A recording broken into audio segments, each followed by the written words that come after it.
পুরান ঢাকার মিরনজিল্লা হরিজনপল্লীতে উচ্ছেদের ওপর স্থিতাবস্থা বহাল রেখেছে আপিল বিভাগ। ফলে বিষয়টি হাইকোর্টে মীমাংসা না হওয়া পর্যন্ত উচ্ছেদ কার্যক্রম চালাতে পারবে না ঢাকা দক্ষিণ সিটি কর্পোরেশন। বৃহস্পতিবার এই আদেশ দেন প্রধান বিচারপতি নেতৃত্বাধীন পূর্ণাঙ্গ আপিল বেঞ্চ। একই সাথে 2 মাসের মধ্যে হাইকোর্টের দেয়া রুল নিষ্পত্তিরও আদেশ দেওয়া হয়েছে।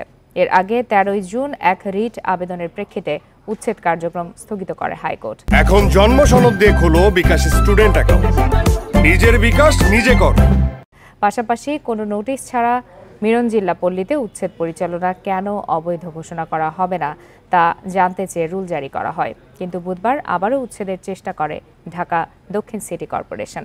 এ বিষয়ে হাইকোর্টে আদালত অবমাননার মামলা দায়ের করতে বলেছে আপিল বিভাগ।